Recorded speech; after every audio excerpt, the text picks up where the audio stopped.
Teruntuk yang memiliki angan dan cita-cita, sudahkah memulai untuk meraihnya? Assalamualaikum warahmatullahi wabarakatuh. Halo teman-teman otak kencer dimanapun kalian berada. Kali ini kita akan bahas mengenai pengembangan kurikulum. Apa aja prinsip-prinsipnya dan pilarnya? Simak terus video ini. Kurikulum dikembangkan berdasarkan prinsip-prinsip berikut, kecuali A. Tanggap terhadap perkembangan ilmu pengetahuan, teknologi, dan seni. B. Relevan dengan kebutuhan kehidupan. C. Menyeluruh dan berkesinambungan. D. Berpusat pada potensi perkembangan, kebutuhan, dan kepentingan peserta didik dan lingkungannya. E. Mengutamakan kepentingan nasional daripada kepentingan daerah.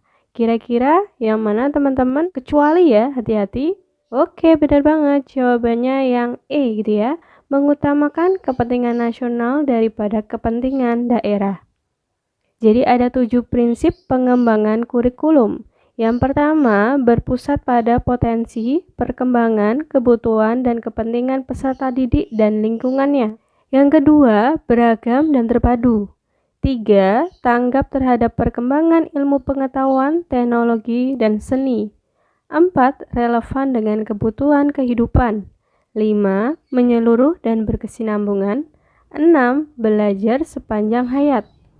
7. Seimbang antara kepentingan nasional dan kepentingan daerah. Oke, bisa ya teman-teman? Kita lanjut ke soal nomor 2.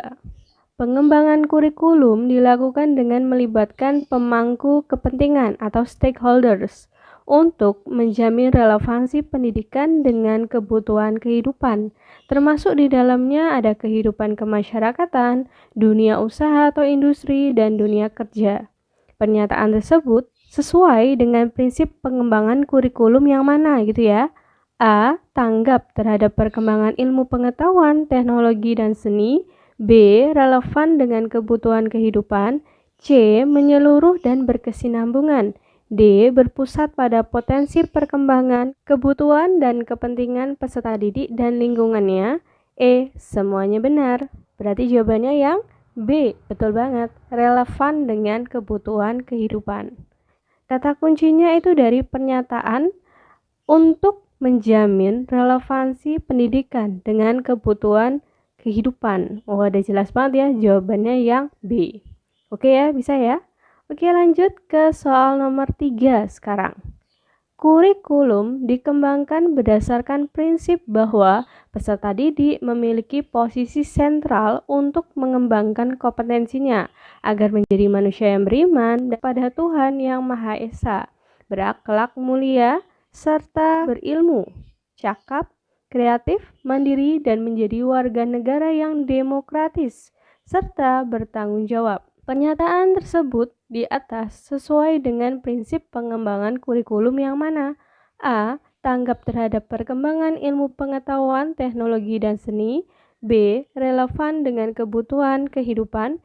C. Menyeluruh dan berkesinambungan. D. Berpusat pada potensi perkembangan, kebutuhan, dan kepentingan peserta didik dan lingkungannya. E. Semuanya benar. Berarti jawabannya yang betul banget, yang D. Berpusat pada potensi perkembangan, kebutuhan, dan kepentingan peserta didik dan lingkungannya. Kata kunci dari pernyataan di atas itu adalah peserta didik memiliki posisi sentral, sehingga prinsip pengembangan kurikulum yang dipakai adalah berpusat pada potensi, perkembangan, kebutuhan, dan kepentingan peserta didik dan lingkungannya. Oke ya, bisa dipahami? Kalau misalnya ada dari teman-teman perbedaan jawaban atau ada hal yang ingin didiskusikan, bisa dituliskan ya di kolom komentar. Kita lanjut lagi. Kurikulum mengorganisasikan fondasi belajar ke dalam 5 pilar sesuai dengan panduan kurikulum tingkat satuan pendidikan atau KTSP. Di bawah ini kecuali A. Belajar untuk beriman pada Tuhan Yang Maha Esa. B. Belajar untuk memahami dan menghayati. C. Belajar untuk mampu melaksanakan dan berbuat secara efektif. D. Belajar untuk membangun kehidupan sendiri. E. belajar untuk hidup bersama dan berguna untuk orang lain. Kira-kira yang mana? Betul, yang D. Belajar untuk membangun kehidupan sendiri. Pembahasannya, kurikulum dilaksanakan dengan menegakkan 5 pilar belajar sesuai dengan panduan KTSP. Yang pertama, belajar untuk beriman pada Tuhan Yang Maha Esa. Kedua, belajar untuk memahami dan menghayati. 3. Belajar untuk mampu melaksanakan dan berbuat secara efektif. 4. Belajar untuk hidup bersama dan berguna untuk orang lain.